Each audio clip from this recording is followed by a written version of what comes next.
অনির্বাণ মজুমদারের কলমে আজকের গল্প বেশ্যা।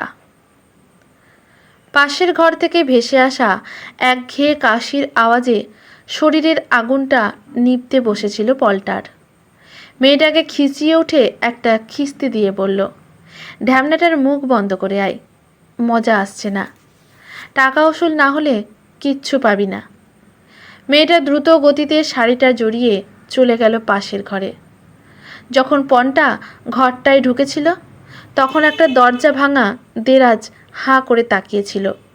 তক্তপোষের মধ্যে একটা ম্যাড়মেড়ে চাদর সাপটেছিল, এখন তা কুঁচকে গিয়ে নিচে ঝুলে পড়েছে।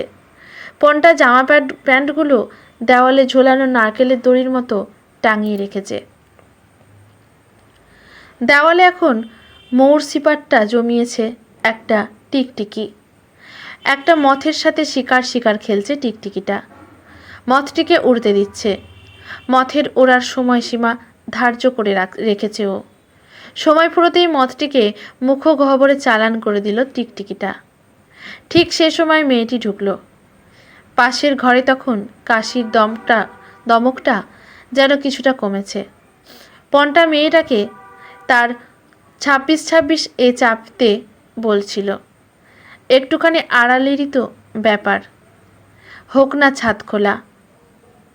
লেটু তখন ড্রাইভারের কেবিনে ঘুমিয়ে কাদা। পনটার কাজ হয়ে যেত ওখানেই। মেয়েটি কিছুতেই উঠল না ট্রাকে। ওর নাকি লজ্জা লাগছে, খালাসিটা যদি জেগে যায়। পনটা খিস্তি মেরে বলেছিল, রেন্ডিদের আবার লজ্জা কিরে মাগি। মেয়েটা জবাব দেয়নি পনটা স্লেসের। ওকে নিয়ে এসেছিল এই মাটির ছাউনিটাতে। এটাকে ঘর না বলে ছাউনি বলাই ভালো। দেখেই বোঝা যায় বহুদিন মেরামত করা হয়নি। পনটা আর ঝামেলা পাকায়নি। মেয়েটা পনটার কাছে আসতেই পনটা ওকে আষ্টে পিষ্টে জড়িয়ে ধরল অজগরের মতো। কয়েকদিনের উপসী পনটা বিষুভিয়াস হয়ে উঠেছিল। পনটার প্রবল দাবানলে মেয়েটা পুড়তে লাগলো। হঠাৎ ঘরের দরজায় মৃদু টোকাতে মেয়েটা ধর্মড়িয়ে উঠে বসল। কাপড়টা কোনো মতে জড়িয়ে সামনের ভাঙা দেরাজ থেকে বিবর্ণ একটা ফুটিফাটা স্যান্ডো গেঞ্জি আর একটা লুঙ্গি নিয়ে এসে এলো পনটার কাছে। এটা তাড়াতাড়ি পরে নাও। কেন এটা পরতে যাব? ওকে, সময় নাই, সব বলবো, আগে এগুলো পরে ওর সামনে দাঁড়াও। কি ঝঞ্ঝাট, আগে বল ওকে। শ্বশুর, এগুলো আমার স্বামীর জিনিস, তুমি পরে নাও। ও ভাবে আমার স্বামী। চোখ আর কান শেষ হয়ে গেছে ওর, ঝাপসা দেখে চোখে, বুঝতে পারবে না তোমাকে। পনটা বেজার মুখে ওসব গলিয়ে দরজার সামনে এসে দাঁড়ায়। মেয়েটা কপাটটা খুলে দিতে একটা ভাঙাচোরা শরীর গলা বাড়িয়ে ওদের দিকে তাকায় যেন একটি প্রাগৈতিহাসিক জীব। চোখগুলো তার মরা মাছের মতো প্রায় নিষ্প্রাণ। ফ্যাসফেসে গলায় সে বলল, কে এলি রে, গণেশ নাকি? মেয়েটি ওর কানের কাছে মুখ দিয়ে এসে জবাব দিল, হ্যাঁ বাবা সেই। শরীর টানছে, অনেক দূর থেকে এসেছে, ঘুমাবে বলছে। চোখের ওপর হাতের চেটোটা ফেলে লোকটা পনটাকে বোঝার চেষ্টা করে। তা বাপ, কখন যাস কখন আসিস বুঝতেই পারি না। সীতা আছে বলে দিনরাত্রি বুঝতে পারি। ছাদটা জায়গায় জায়গায় ফুটো হয়ে গেছে, ঠিক করে দে না বাপ। জলে ভিজে ভিজে কাশিটা জেকে বসেছে আমার। তোর বউটাও তো পোয়াতি, ওর কথাও ভাব। মেয়েটি লোকটিকে বুঝিয়ে সুঝিয়ে ওর ঘরে দিয়ে আসে। তোর বর কোথায় গেছে? ও অন্য মেয়ে ছেলের সাথে পালিয়েছে। পোয়াতি হলি কি করে?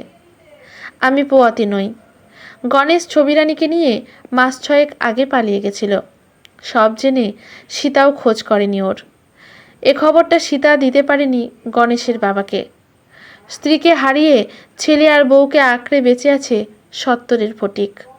বড় তাড়াতাড়ি বুড়িয়ে গেছে সে। দিন দিন অঙ্গ প্রত্যঙ্গগুলো বিকল হয়ে পড়ছে ফটিকের। নাম কেউ আসতেই ফটিকের বেঁচে থাকা। সীতা আগলে রেখেছে ফটিককে। তার জন্য ওকে ওর শরীরটাকে দাড়িপাল্লায় তুলতে হয়েছে। এছাড়া উপায় ছিল না বাঁচার। অবশ্য মনে একটা সন্দেহ ছিল, ওর শরীরের দর কতটা উঠবে বা ওর শরীরটা আদেও চলবে নাকি মিনা বাজারে।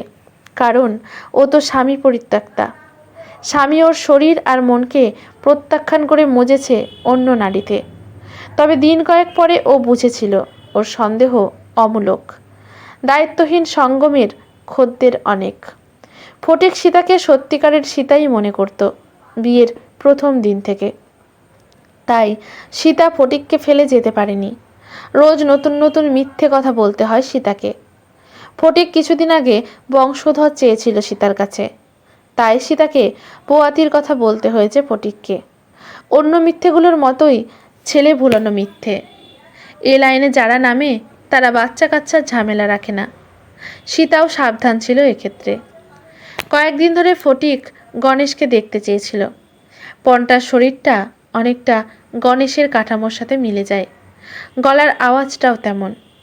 হর্ন মেরে যখন পন্টা বলেছিল, কিরে বুলবুল আমার খাঁচায় বসবি, সীতা তখন পন্টাকে ঘরে নিয়ে আসতে দ্বিধাবোধ করেনি।